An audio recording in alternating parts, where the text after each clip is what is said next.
And we're back. Hi, welcome. I think this is your first time on our show. It is. Thanks for having me. I really appreciate it. Well, it's great. And autism is such an important issue. April is Autism Month. Maybe you can tell us a little bit about the organization you direct, and also a little bit, maybe we can get in about why autism is such a huge issue. Absolutely. Well, CSAC, which stands for Community Services for Autistic Adults and Children, it's been around since 1979, and we provide lifespan services for children as young as 18 months newly diagnosed, all the way through adults who are now retiring.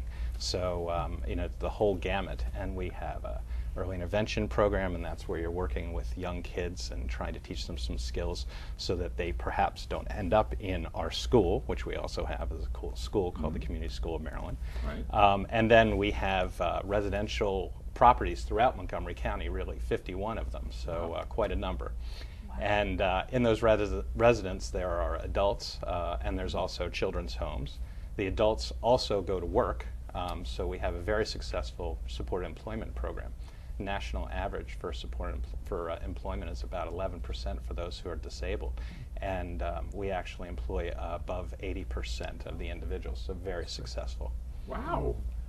And why haven't you been on the show before, Ian? I've never been asked. I'm happy to be here today. Well, this is great. Before I let everybody else come in with their questions, how long have you been with the organization? I've been at CSEC now for 11 years, and I've been exec director for about 8 at this time.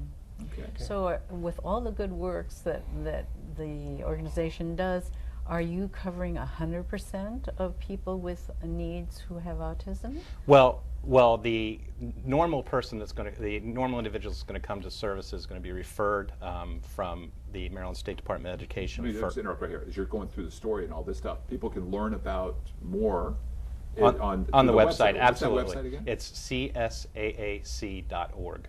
So very simple.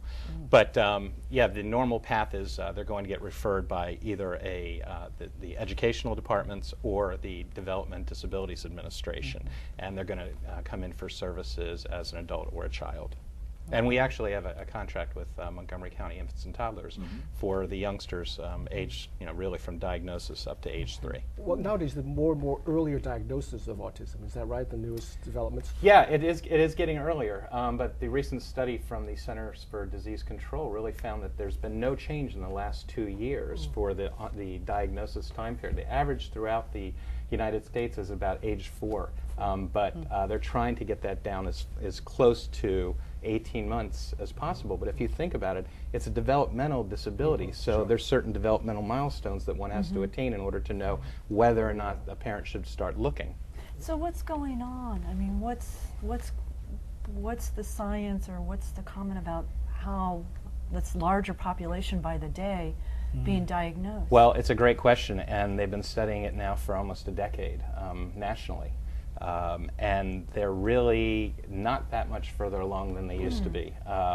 The common thought right now is it's a combination of genetics and environment, and maybe that environmental stimulus is a trigger, and somebody might have genetic predisposition for autism, and that environmental trigger occurs and therefore starts kind of this chain.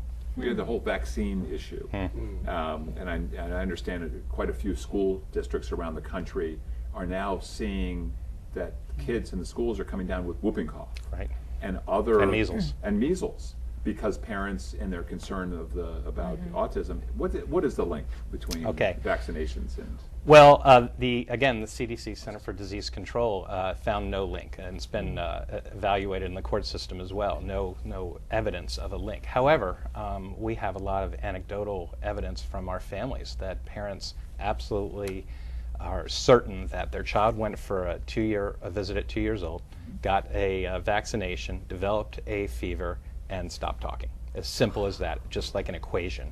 And that's where kind of like the two sides take their positions. How can this be that my child, and there's so many stories like that, them and their peers, but on the other side, there's been a lot of changes in that vaccine, but the incidence continues to rise. So is it really the vaccine, or is it maybe the fact that that's when you start seeing developmental milestones at 2, and there's kind of like that causal connection as well. And the genetics side of it all, I did see a piece that said older fathers who are having children, there's a higher incidence of children with 20 autism. seconds on that answer. The studies are all over the place. Older fathers, older mothers, heavy people, light Professions, people, I've even heard everything. professions, if you're So, an engineer. and they're very small studies. I think everyone's just kind of grasping.